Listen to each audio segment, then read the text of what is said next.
Hello. One more time. Yes. I'm doing two in a row here because that was such a short one. I do have to time right now. I have been taking care of my youngest granddaughter a lot because there's a lot going on. Yes. So, anyway, I can't wait to get into my oldest daughter's new pool. I love being in the pool. It's good exercise for me. Yes, it's stressing my body, but it's good exercise for me. Feels great. Yeah, yes. Feel like when I used to run around on the hills and this snatch, and I can't do that anymore. I just can't. And without breaking myself, but in the pool, I'm still as free as a the little beluga whale, baby beluga, right? Swims in the sea. You swim so free, wild, and you swim so free. Yeah, yes, yeah. Anyway, feels good. Feels good in the pool, and yeah, that place so big. I tell you what, I love it. I just love it. Well, I live in a bigger place, right? Yes, on the farm, uh, even. So, but I'm just happy for my oldest daughter's family. Yes, and uh,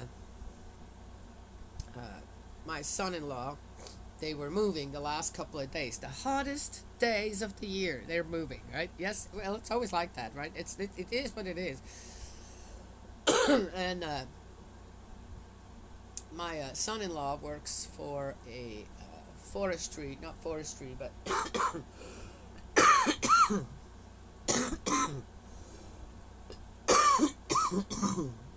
uh, some outfit that takes care of with trees and landscaping. Yeah, landscaping outfit.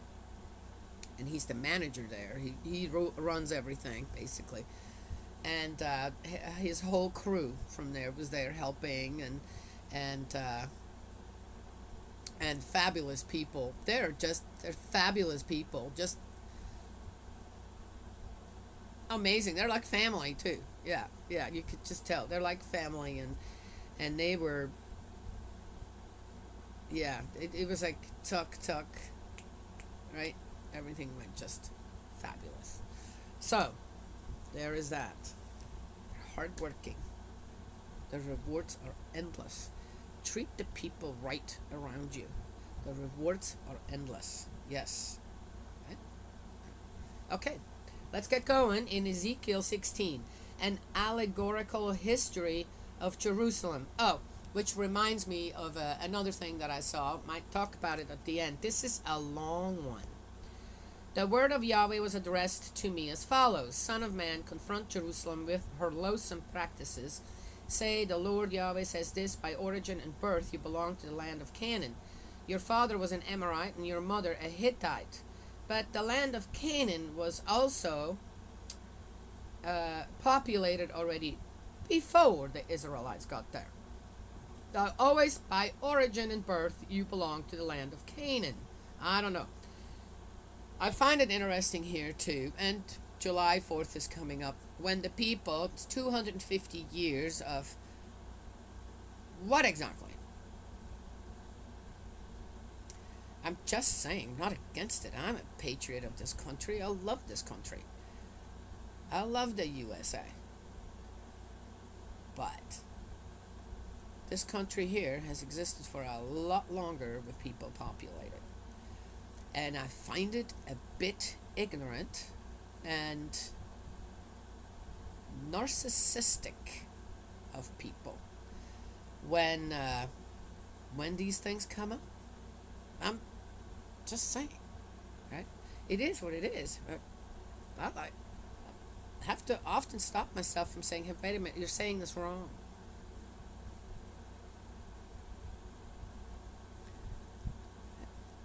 We pretend as if we're the first ones to have discover America. What do you mean by that? The first time anyone went to the North Pole or the South Pole, right? Yes?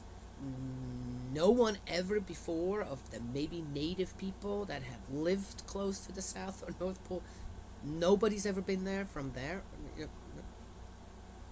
I don't know. I should go and check it out. Is there any record of anyone before, was it Asmundsen and what was the other one? Scott. Scott made it, but didn't make it back.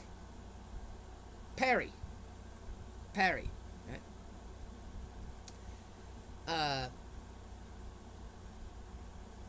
Was there anybody else before them than of the native people? Mount Everest. Well, the native people there. Who first mounted Everest? Who first been on top of Mount Everest? Someone in an expedition? Or just one of the locals who says, oh, I'm going to go up there, see what it looks like. I'm just saying. What kind of credit are people taking for things that they shouldn't get credit for?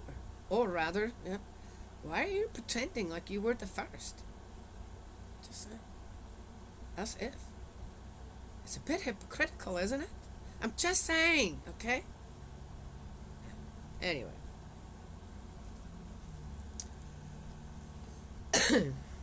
Let's keep going. So, Israelites were not, by origin and birth, you belong to the land of Canaan. Really?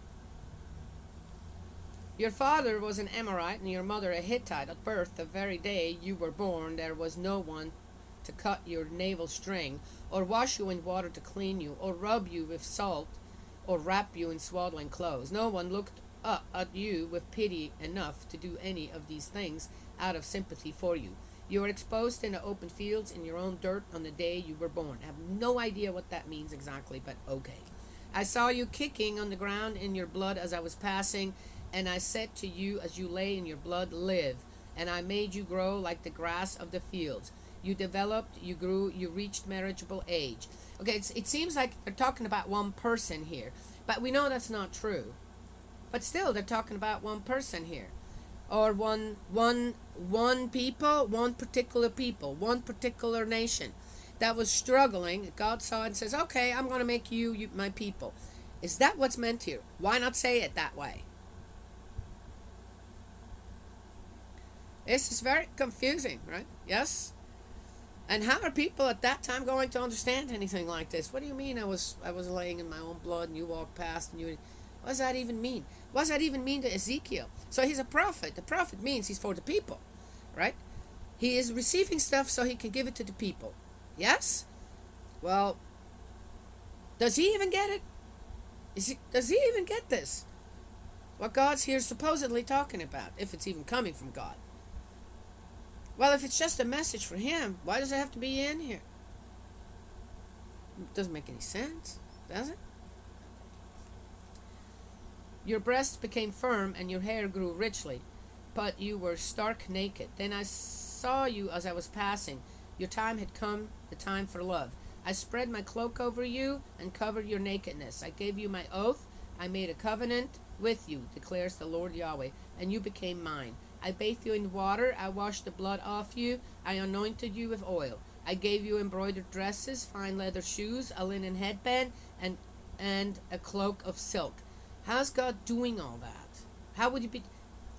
This doesn't make sense. This does not make sense. I loaded you with jewels, gave you bracelets for your wrists and a necklace for your throat. I gave you nose ring and earrings.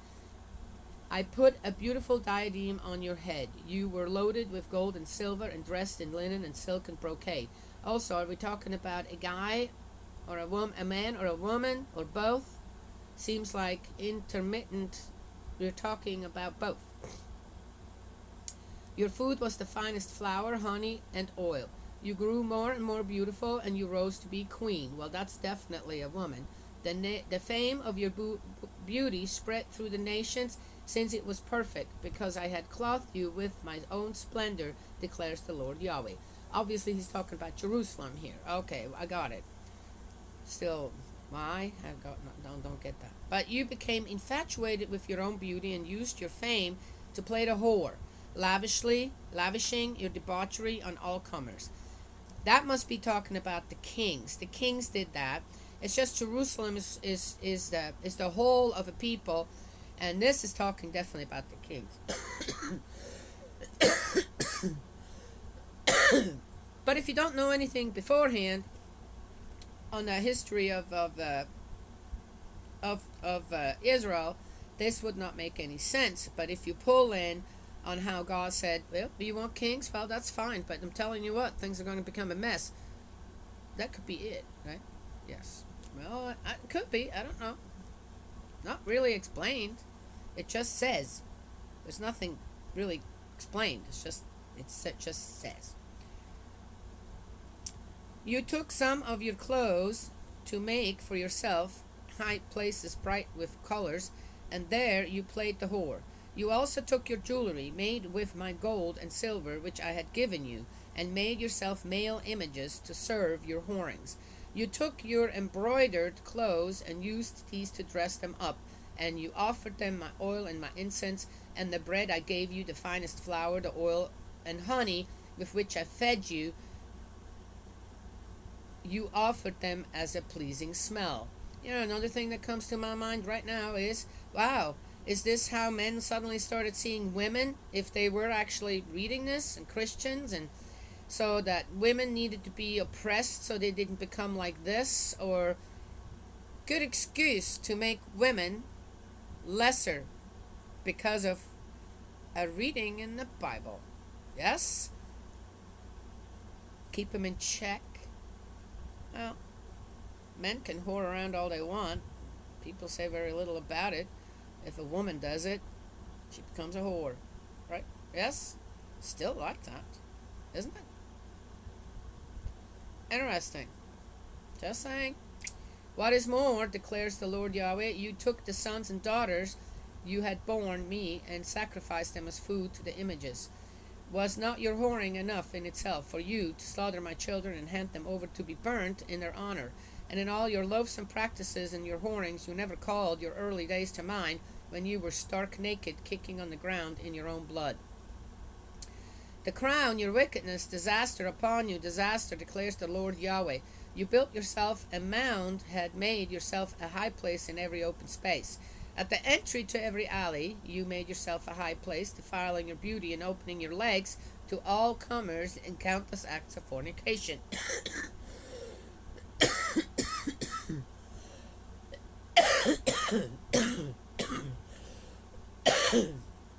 It's so graphic in a way. It is so graphic, disturbingly graphic in the negative, that which again I do not believe God is capable of.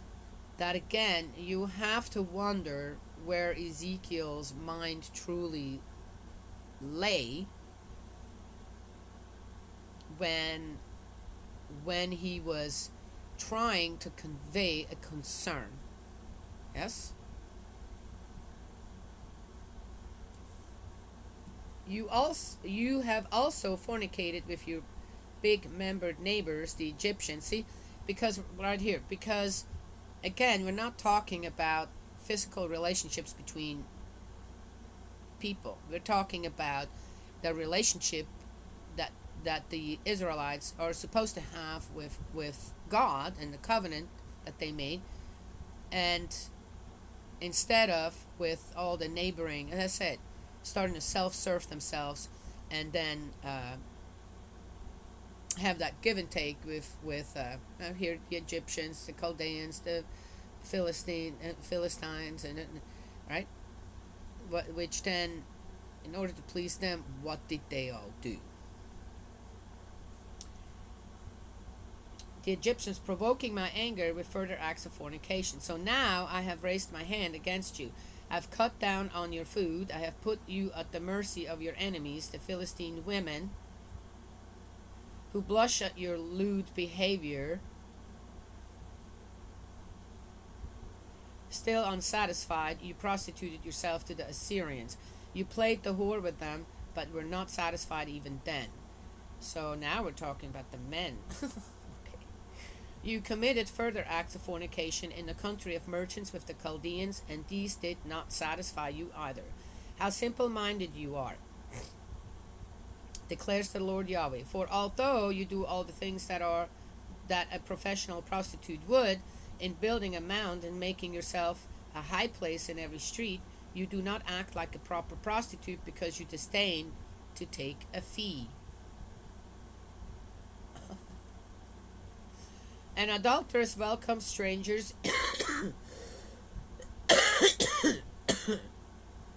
instead of her husband.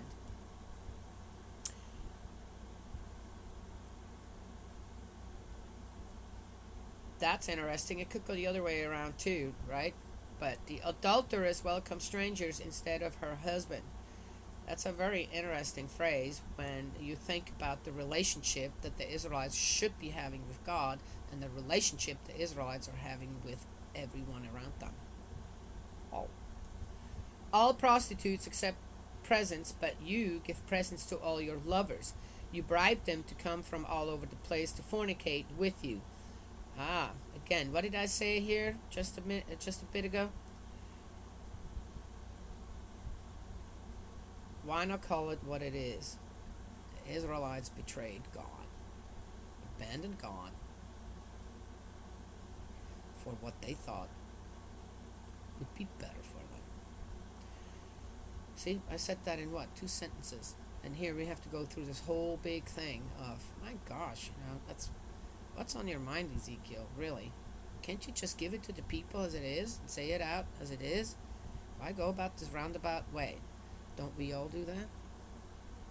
In fornicating, you are the opposite of other women, since no one runs after you to fornicate with you. Since you give the fee and do not get one, you are the very opposite. Very well, whore. Hear the word of Yahweh. The Lord Yahweh says this: for having squandered your money and let yourself be seen naked while whoring with your lovers and all the foul idols of your loathsome practices, and for giving them your children's blood, for all this I shall assemble all the lovers to whom you have given pleasure, all the ones you liked, and also all the ones you disliked. Yes, I shall assemble them round you and strip you naked in front of them, and let them see you naked from head to foot. I shall pass on you the sentence that adulteresses and murderesses receive.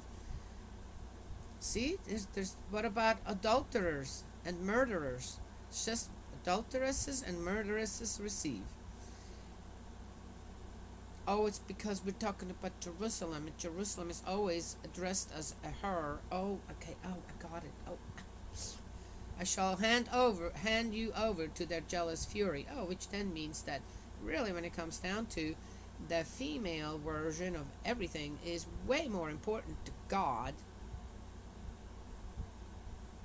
I said that, didn't I? Because that seems to be a greater concern. I shall hand you over to them. They will destroy your mound and pull down your high place.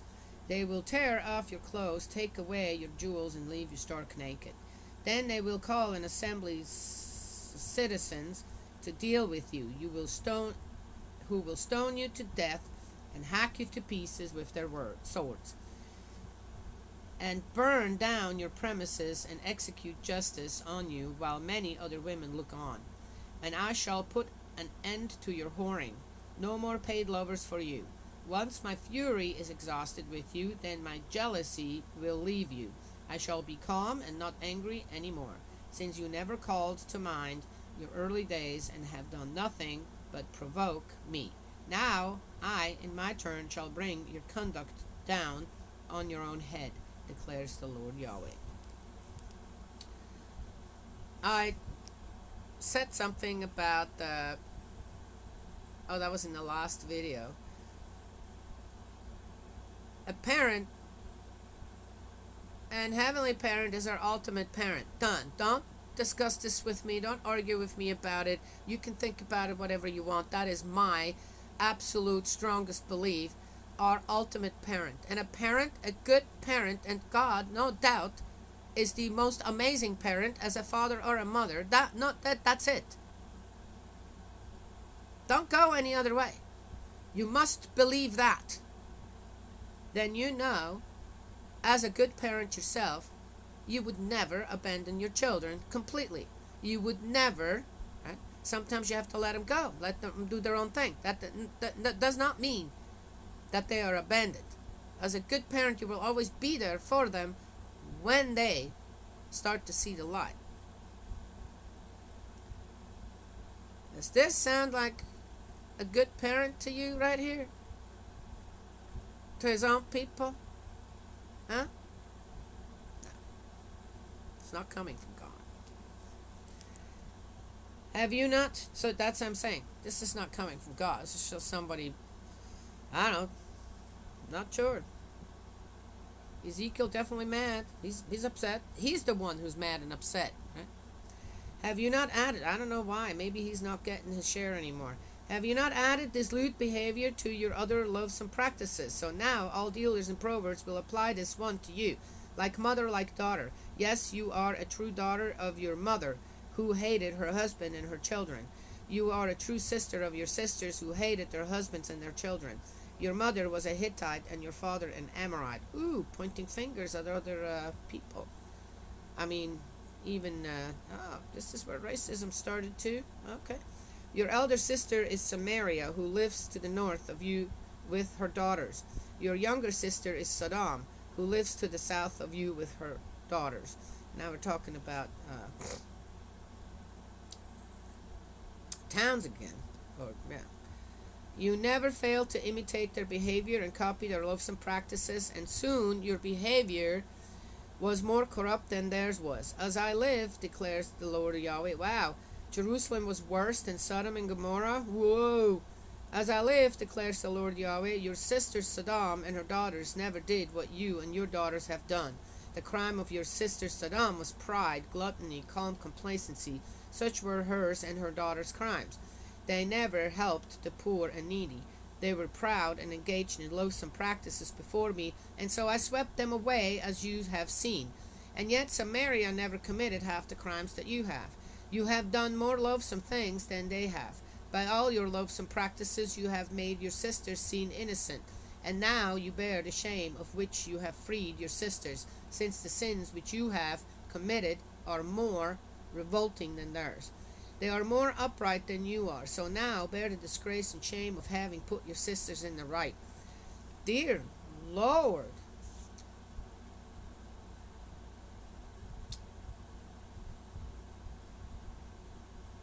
I shall restore their fortunes, I shall restore Sodom and her daughters, I shall restore Samaria and her daughters, and then I shall restore your fortune with theirs, so that you can bear your shame and disgrace for all you have done, and so console them. That's a weird turnaround right there. When your sister Sodom and her daughters are restored to what they were, and Samaria and her daughters are restored to what they were, then you too and your daughters will be restored to what you were. Interestingly enough, this is again seems to be like a part out of the, or this was taken to make a part of the divine principle, where restoration is one of the most important parts of the divine principle, the second coming. Did you not gloat over your sister Sodom when you were so proud? Before you were stripped naked. Like her, you are now the laughingstock of the women of Edom, of all the women round, of the women of Philistia, who pour out their contempt on you. You have brought this on yourself with your lewdness and your loathsome practices, declares the Lord Yahweh. For the Lord Yahweh says this, I shall treat you as you have deserved for making light of an oath and breaking a covenant. But I shall remember my covenant with you, and when you were a girl, and shall conclude a covenant with you that will last forever. And you, for your part, will remember your behavior and feel ashamed of it when you receive your elder and younger sisters and make them your daughters. Although this is not included in my covenant with you, I shall renew my covenant with you, and you will know that I am Yahweh. And so remember and feel ashamed, and in your confusion be reduced to silence when I forgive you for everything you have done, declares the Lord Yahweh. Okay. If anybody else wants to psychologically delve deeper into this, fine. What I see here is, because of some of what is in the Bible, on what has transpired throughout the world when it actually comes to the relationship between men and women. That's what I see. So this backfired in a way, really badly, for us poor ladies.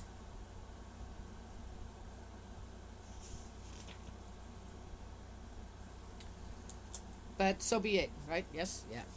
It's all riding itself. We were driving in the car yesterday on how on how men actually took this and ran with it in a completely different direction. Yes, yeah. Well, so be it. Uh,